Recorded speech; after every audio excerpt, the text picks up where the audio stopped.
Cuando el centurión oyó hablar de Jesús, le envió unos ancianos de los judíos, rogándole que viniese y sanase a su siervo. Y ellos vinieron a Jesús y le rogaron con solicitud, diciéndole: es digno de que le concedas esto, porque ama a nuestra nación y nos edificó una sinagoga. Y Jesús fue con ellos. Pero cuando ya no estaban lejos de la casa, el centurión envió a él unos amigos diciéndole: Señor, no te molestes, pues no soy digno de que entres bajo mi techo, por lo que ni aún me tuve por digno de venir a ti, pero di la palabra y mi siervo será sano.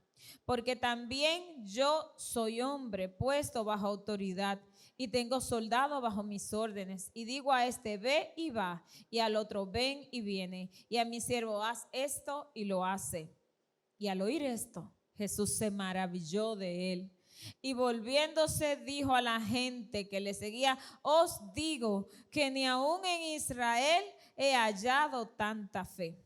Y al regresar a casa, los que habían sido enviados hallaron sano al siervo que había estado enfermo. Amén. Bendito sea el nombre del Señor. Señor, tan solo di la palabra. ¿Sabe qué? Cuando el Señor quiere hacer algo, ¿quién podrá detener las obras de nuestro Dios? ¿Quién podrá obstaculizar a los planes y propósitos del Señor? En esta noche estamos viendo esta narrativa de este encuentro, o casi encuentro, ¿verdad?, de Jesús con este centurión. Y vamos a ver el contraste de dos aspectos de este centurión. Recordamos que un centurión era quien tenía a cargo aproximadamente 100 soldados del ejército romano. Y por lo tanto, él mandaba, como él afirmaba, él mandaba a este, aquel, lo otro. Y tenía un siervo, ni siquiera un soldado, un siervo, o sea, un sirviente que estaba enfermo. Y como dice aquí la palabra, le amaba. Normalmente, en aquel tiempo y dentro de la cultura de lo que se veía, lo que caracterizaba a los soldados romanos era la dureza, la mano dura, ¿verdad? La poca sensibilidad hacia los demás. Esa era una de las características que le predominaba. Sin embargo, al parecer este centurión era diferente. Y habían varias características, varias cosas que así lo confirmaban. Dice que los mismos judíos, ¿verdad?, quienes habían sido enviados a Jesús, dieron testimonio de quién era este centurión. Lo primero es que ellos le afirman a Jesús: es digno de que le concedas esto. O sea, y ellos le citan al Señor cada una de las cosas que había hecho este centurión para que ellos, ¿verdad?, lo presentaran como digno ante Jesús. Lo primero fue: ama a nuestra nación. Recordemos la dureza con la que le trataba el ejército romano al pueblo judío. Y como vemos en la historia, óigame bien, cada uno de los prefectos que eran asignados eran crueles. La historia nos habla de con la crueldad con la que trataban al pueblo judío. Pero este centurión, vuelvo y digo, era diferente.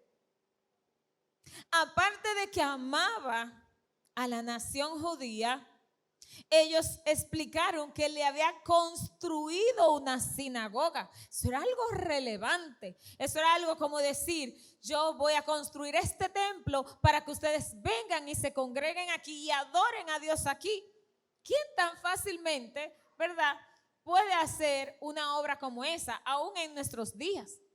O sea, alguien que puede desprenderse de sus propios, vamos a decir, bienes materiales para hacer un acto como este, es porque realmente le importa. Y eso era lo que estaba demostrando este centurión con sus acciones. Amaba a la nación, le importaba el que ellos pudieran adorar a Dios. Y con esto también él estaba demostrando cuán importante era Dios en la vida de él.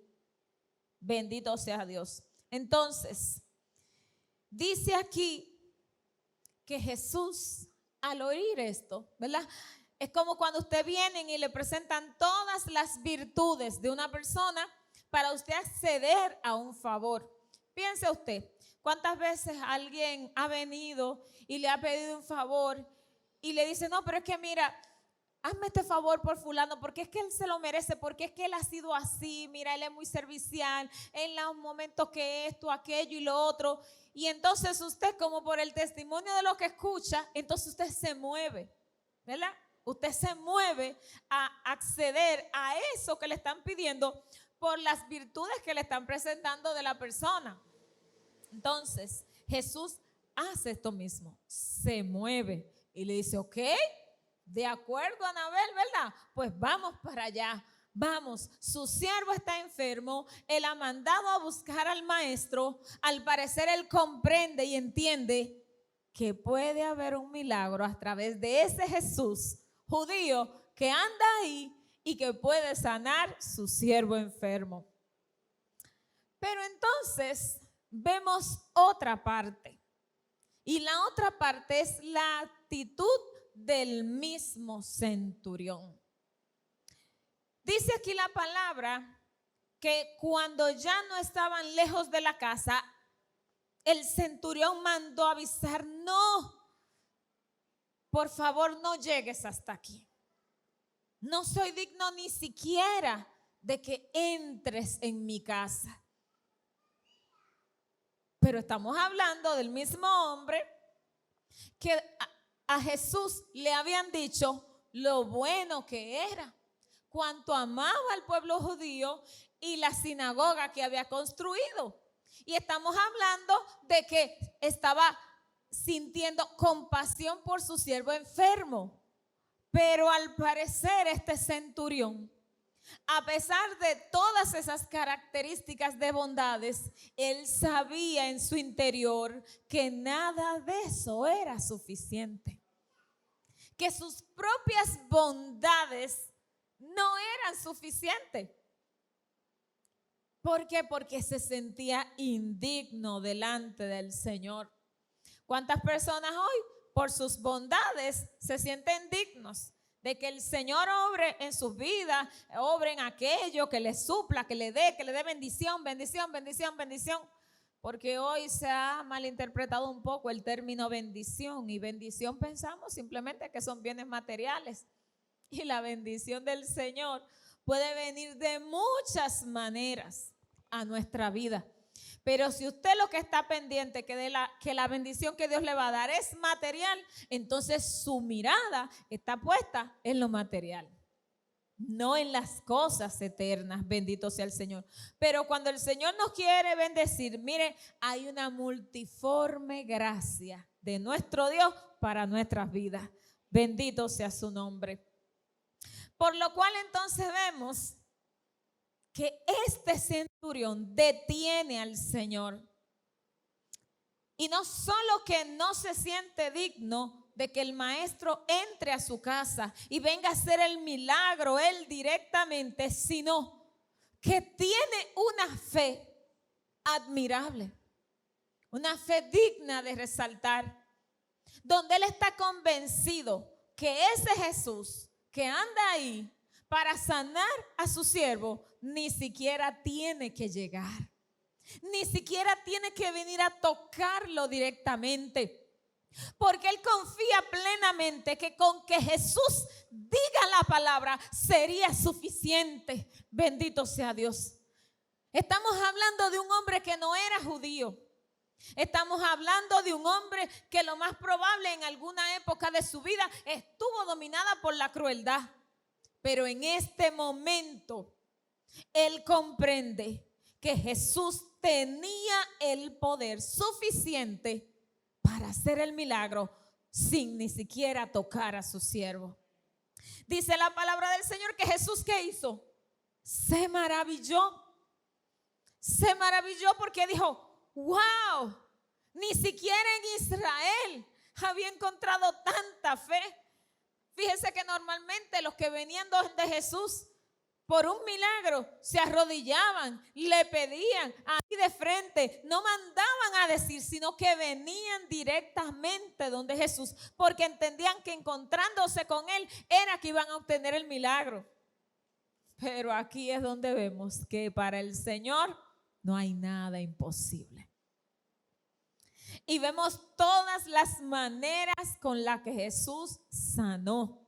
Y esta en particular, cuando el centurión le dice, Señor, no soy digno de que entres a mi casa, tan solo di la palabra y mi siervo será sano. Bendito sea el Señor. Oiga, cada una de las virtudes personales que podían tener el centurión, para él no significaba nada delante del maestro. Todo era como por basura.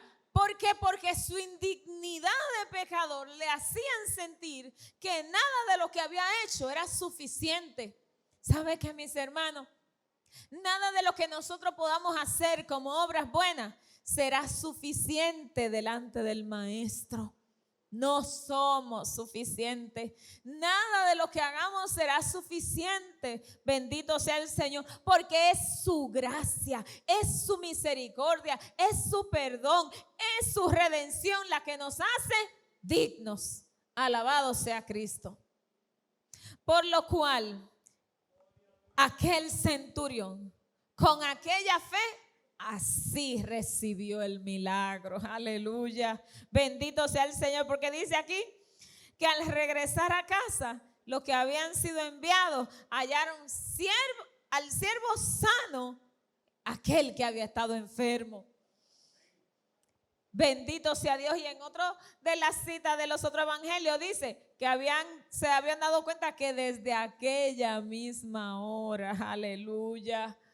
O sea que el Señor tan solo dijo la palabra y fue suficiente. Muchos quizás en aquel tiempo entendían que necesitaban ser tocados, que necesitaban, por ejemplo, en el caso de la mujer del flujo de sangre, ella estaba, si tan solo tocara su manto, bendito sea Dios. ¿Sabe qué? El Señor puede hacer el milagro en nuestras vidas, en nuestra familia, en nuestros corazones, y no importa el método, no importa la manera, lo importante es que nuestra fe se active para creer que el Cristo de la gloria lo puede hacer. Bendito sea Dios. Una de las cosas particulares que tuvieron cada uno de los que se acercaron a Jesús fue que sentían y entendían que Jesús podía hacerlo. El centurión, aunque no lo vio directamente personal, pero creyó con todo su corazón de que Jesús podía hacerlo. Y yo te pregunto en esta noche, ¿qué puede impedir al maestro que obre el milagro que tu vida necesita? ¿Qué puede impedir al Señor que el Señor obre en tu necesidad? Yo te digo en esta noche, mi hermano, mi hermana, activa tu fe. Créele al Señor en esta noche. ¿Por qué? Porque vemos en este hombre una fe grande. Creía en el poder de la palabra de Jesús. Ni siquiera siendo judío, ni siquiera habiendo escuchado como tal el evangelio. Y tú y yo hemos escuchado el evangelio. Pues por lo tanto en esta noche dile al Señor, Señor, aumenta mi fe. Que yo pueda creerte, que yo pueda descansar en tus promesas, que yo pueda declarar en mi vida que tú obrarás. Que tan solo tú tienes que decir la palabra y el milagro que mi vida necesita, así ocurrirá. Aleluya. Bendito sea Dios. Mis hermanos, el Señor nos invita a tener una fe activa. En este hombre encontramos un carácter ejemplar. Era una persona compasiva. Tenía un corazón volcado hacia el pueblo de Israel. Era humilde. Disfrutaba de una alta consideración entre sus conciudadanos. El Señor reconoció sus cualidades, pero ¿sabe qué? Todo radicó en su fe. no en sus virtudes, bendito sea Dios, no en sus cualidades como seres humanos, no en sus bondades. El milagro estuvo radicado en la fe que él tuvo, bendito sea el Señor. Creía que el poder del Señor podía sanar a la distancia. Y tú, mi hermano y mi hermana, en esta noche, ¿cómo tú crees que el Señor puede obrar el milagro en tu vida? ¿De qué manera tú crees que puede el Señor obrar en tu vida? ¿Sabes qué? No le pongas limitantes al Señor. No le pongas trabas al Señor, no le pongas condiciones como tú quisieras que el Señor obrara en tu vida, como tú quisieras que el Señor obrara en tu familia. Algunas veces le decimos al Señor, queremos decirle y explicarle exactamente cómo queremos que Él lo haga. ¿Sabe qué? Dile al Señor, Señor, yo comprendo que no se trata del método, se trata tan solo de que tú digas la palabra. Bendito sea Dios. Ponte de pie en esta noche, bendito sea el Señor. Y yo te invito a que juntos le digamos al Señor, Señor, tan solo di la palabra. Tal vez en muchas ocasiones he querido que tú obres este milagro de esta manera. He querido que tú obres allí de tal manera y quizás he querido una forma específica, pero hoy yo comprendo que tan solo se trata de que yo te crea a ti y confíe plenamente que tan solo tengo que esperar que tú digas la palabra. Aleluya. Vamos a orar al Señor. Levante sus manos ahí. Dígale al Señor, Señor, yo hoy creo más en ti. Yo hoy quiero descansar en ti. Yo sé hoy que tú obrarás, que no será conforme a mis métodos, conforme a la manera que quizás yo he querido, esperado. Yo esta noche comprendo que todo se trata de que tan solo tú digas la palabra. Señor, te adoramos, te bendecimos, mi Dios. Y humillamos nuestros corazones ante tu presencia, Padre, y te pedimos perdón. Perdónanos, mi Dios, por todas las veces, Señor, que hemos querido, Señor, que tú obres a la manera que estamos pensando, a la manera que estamos calculando, bajo el método que queremos. Quizás algunas veces hemos entendido que por nuestro tiempo en el Evangelio merecemos, Señor, un milagro, que por nuestras virtudes personales somos dignos de tal cosa. Señor, perdónanos, porque reconocemos que es tu sangre preciosa la que nos hace digno, Dios amado. Rogamos a ti en esta hora, Señor, que tú nos llenes una vez más de tu fe, que tú aumentes nuestra fe, de tal manera, Señor, que cada uno de nosotros podamos estar firmes, confiados en que tú obrarás el milagro, en el método, Señor, que tú quieras, en el método que tú tienes planeado. Esta noche, Señor, decidimos creer y confiar en tu método. No tan solo estar pensando en la manera que queríamos, sino que nos decidimos, Señor, a creer en la manera, en la forma, Dios amado, que tú quieres obrar el milagro en nuestra vida y en nuestra familia, Señor. Padre, gracias. Gracias, Señor, porque una vez más declaramos, Señor, que con tan solo tú digas la palabra, nuestro milagro será hecho, Señor. Gracias, Padre. Gracias por tu misericordia. Gracias, Señor, porque sabemos que tú obrarás y contestarás conforme a tu poder y tu grandeza. Gracias, Señor, en el nombre de Jesús. Amén.